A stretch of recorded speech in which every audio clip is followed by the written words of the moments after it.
315 metre लंबी और 18 floor building जितनी ऊंची। ये है MSC मेराविलिया क्रूज शिप, जो मॉडर्न शिपिंग इंडस्ट्री के लिए किसी रोल मॉडल से कम नहीं है।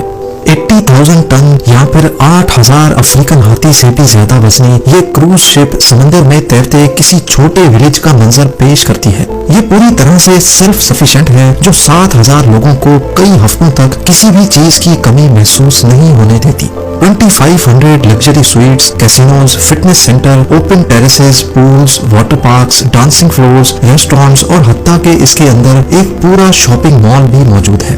इसकी कंस्ट्रक्शन में टोटल 1 अरब US यानी कि 8,250 करोड़ रुपए और 60 लाख घंटों की मेहनत लगी, जो 450 इंजीनियर्स और हजारों वर्कर्स की दिन रात की मेहनत के सिवा मुमकिन नहीं था। शिपिंग कंपनी MSC ने इसकी डिजाइन और कंस्ट्रक्शन के लिए फ्रांस की एक कंपनी को कॉन्ट्रैक्ट दिया। उनकी रिक्वायरमेंट थी कि उनको एक ऐसी क्रूज शिप चाहिए जो स्टेबिलिटी में दुनिया की तमाम शिप से ऊपर हो, जो जब चले तो उसमें जरा सी भी वाइब्रेशन ना हो, उसमें कोई ऐसा मैकेनिज्म हो कि अंदर बैठे लोगों को सी सिकनेस या फिर मोशन सिकनेस भी ना हो। और सबसे बढ़कर MSC को ये पूरी क्रूज शिप सिर्फ 4 सालों के अंदर अंदर चाहिए थी। डेडलाइन से एक भी दिन ऊपर गया तो कंस्ट्रक्शन कंपनी को रोजाना 1 लाख यूरोस का जुर्माना अदा करना पड़ेगा। पर सवाल है कि इतने कम वक्त में ये मुमकिन कैसे हो। नाज़रीन, SPX फ्रांस, जिनको इस स्टील के पहाड़ को खड़ा करने का चैलेंज सौंपा गया था, उनको इसकी कंस्ट्रक्शन के दौरान कई चैलेंजेस का सामना करना पड़ा। कुछ फीचर्स तो ऐसे भी थे जो शिपिंग इंडस्ट्री में पहली बार अटेम्प्ट किए जा रहे थे। 4 सालों की डेडलाइन में से मेराविलिया की प्लानिंग और डिजाइनिंग में ही 2 साल गुजर गए। 2015 में ऑफिशियली इसकी कंस्ट्रक्शन का आगाज हुआ, जबकि 2016 में इनको ये वेसल डिलीवर करनी थी। 150 हेक्टेयर बड़े सेंट नज़ीर शिपिंग यार्ड में हजारों स्टील की शीट्स मंगाई गई। 315 मीटर लंबी क्रूज शिप पर कौन से हिस्से में कौन सा पार्ट कितना बड़ा और किस शेप में होगा, ये डिजाइन पहले से रेडी थे। बस अब सिर्फ इनको काटना था और वही सबसे एक्यूरेसी वाला काम था। इसके लिए एक रोबोटिक आर्म की मदद ली गई। इस दौरान इनको एक शीट में से ज्यादा पीसेस काटने थे ताकि स्टील शीट की वेस्टेज कम से कम हो। ये इतना एक्यूरेसी वाला काम था कि इसको हाथों की मदद से करना इम्पॉसिबल था, क्योंकि अगर एक भी पीस में 1 मिलीमीटर का भी फर्क आया तो पूरी 2 सालों की मेहनत जाया हो सकती है। मेराविलिया को बनाने के लिए टोटल 3 लाख पीसेस चाहिए थे, वो भी अलग अलग शेप के। इन पीसेस को वेल्ड करके बहुत कॉम्प्लेक्स पार्ट्स बनाए जाने थे, जैसा कि ये बल्बस बो, जिसको मरीन इंजीनियर्स बल्ब भी कहते हैं। ये बड़ी बड़ी शिप्स के बिल्कुल फ्रंट एंड पे लगता है, जो क्रूज के दौरान पानी को काटने में मदद करता है। अगर ये बल्बस बो ना हो तो शिप्स को ज्यादा ड्रैग का सामना करना पड़ता है, और ज्यादा ड्रैग का मतलब है कि ज्यादा फ्यूल इस्तेमाल होगा। बल्बस बो के अलावा शिप का हल बनाना भी एक बहुत ही कॉम्प्लिकेटेड टास्क होता है।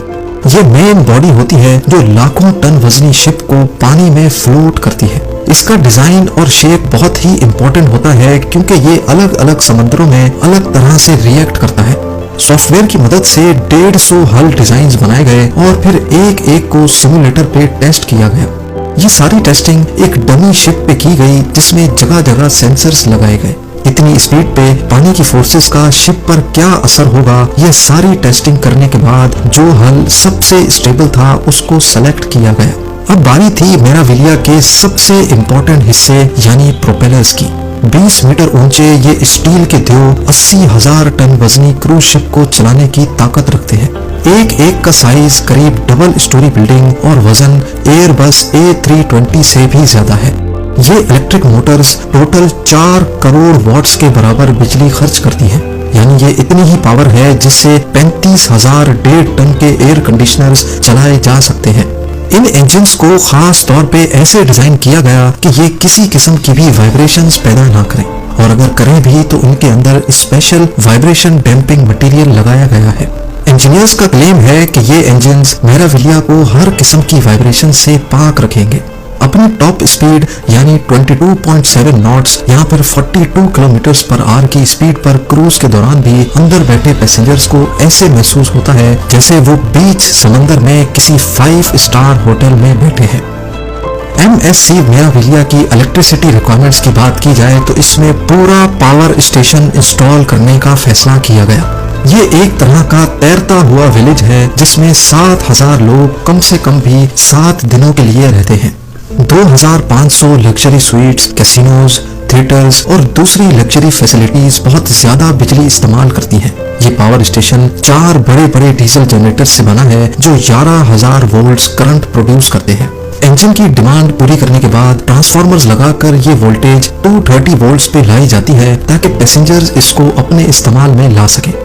इलेक्ट्रिसिटी को शिप के कोने कोने में पहुंचाने के लिए मेराविलिया पर जो वायरिंग की गई है उसकी टोटल लंबाई 1500 किलोमीटर के करीब है। क्योंकि ये एक जायंट शिप है, इसी वजह से इसको वन पीस में बनाना तो पॉसिबल ही नहीं था। इंजीनियर्स ने डेडलाइन को पूरा करने के लिए इसके मुख्तलिफ मॉड्यूल्स को अलग अलग कंस्ट्रक्ट किया था।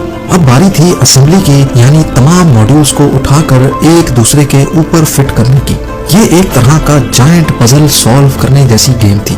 5,000 टन वजनी क्रेन की मदद से असेंबली का काम शुरू किया गया। एक एक मॉड्यूल को इंतहाई एक्यूरेसी से लगाना बहुत जरूरी था। सारे मॉड्यूल्स को एक दूसरे के ऊपर फिट करने में और शिप की शक्ल बनने में पूरे 9 महीने लग गए। क्रूज शिप्स पे नॉर्मली लोग अपनी वेकेशन स्पेंड करने जाते हैं और ये कम से कम भी अपनी डेस्टिनेशन तक पहुंचने में 1 हफ्ता लगाती है। मेराविलिया पर 7,000 पैसेंजर्स को रहना था और इनकी पानी की रिक्वायरमेंट को पूरा करना ही एक बहुत मुश्किल टास्क होने वाला था। फ्रेश वाटर सिर्फ पीने के काम ही नहीं बल्कि पूल्स, शॉवर्स और कुकिंग में भी यूज होता है। एस्टिमेट लगाया जाए तो शिप पे एक शख्स रोजाना 200 क्यूबिक मीटर पानी इस्तेमाल करता है। यानी अगर 7,000 पैसेंजर्स होंगे तो 14 लाख क्यूबिक मीटर पानी, वो भी रोज का। अब इतने ज्यादा पानी को तो कोई भी शिप स्टोर नहीं कर सकती। इस मसले से निपटने के लिए ऑन बोर्ड डीसैलिनेशन प्लांट्स लगाए जाते हैं। समंदर के पानी को गर्म करके स्टीम में कन्वर्ट किया जाता है जिससे सॉल्ट्स पानी से अलग हो जाते हैं। मेराविलिया के केस में पानी गर्म करने के लिए इंजन की हीट को ही इस्तेमाल करने का मैकेनिज्म लगाया गया। वो हीट जो किसी काम की नहीं होती उसको इस्तेमाल करके एक फ्यूल एफिशिएंट सिस्टम बनाया गया।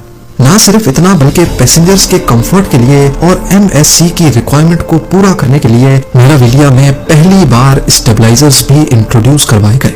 समंदर में सफर के दौरान शिप रोल करती रहती है। ये मूवमेंट कई पैसेंजर्स को नौजिया और चक्कर दिलाती है। इस कंडीशन को सी सिकनेस या फिर मोशन सिकनेस कहा जाता है। अब इस मसले से जान छुड़ाने के लिए मेराविलिया पर स्टेबलाइजर्स लगाए गए। शिप जैसे ही पोर्ट से निकलती है ये स्टेबलाइजर्स बाहर निकलते हैं और ये वेसल की रोल मूवमेंट पर काफी हद तक काबू पा लेते हैं। यूं समझ लें कि ये एक तरह के ऑटोमेटिक शॉक एब्जॉर्बर्स हैं जो वक्त की बहुत ज्यादा जरूरत थी। शिप की कंप्लीट असेंबली के बाद अब बारी थी इसको पहली बार पानी में उतारने की। असेंबली डॉक में पानी भरा गया और पहली बार मेराविलिया को डॉक से बाहर टेस्टिंग के लिए निकाला गया। Engines, power generation, safety system और लीकेजेस चेक करने के बाद मेराविलिया को फिनिशिंग के लिए फिट करार दे दिया गया। अगर इंटीरियर डिजाइनिंग की बात की जाए तो मेराविलिया में 315 फीट लंबा sea front shopping mall, restaurants, cafe और रिलैक्सिंग के लिए एक पब्लिक स्पेस है जिसको गैलरिया मेराविलिया का नाम दिया गया है। होराइजन पूल जो कि रात के वक्त डांसिंग फ्लोर में कन्वर्ट हो जाता है। सिनेमा, स्पा, जिम और यॉट क्लब के साथ साथ 2500 super luxury sweets, bowling alley और F1 सिमुलेटर्स की फैसिलिटी भी मौजूद है। ये तमाम फिनिशिंग और डेकोरेशन का काम मुकम्मल करने के बाद STX ने वक्त से पहले ही इस शाहकार को MSC के हवाले करके अपना आखिरी चैलेंज भी पूरा कर दिया। MSC मेराविलिया मॉडर्न शिपिंग इंडस्ट्री के लिए किसी रोल मॉडल से कम नहीं है।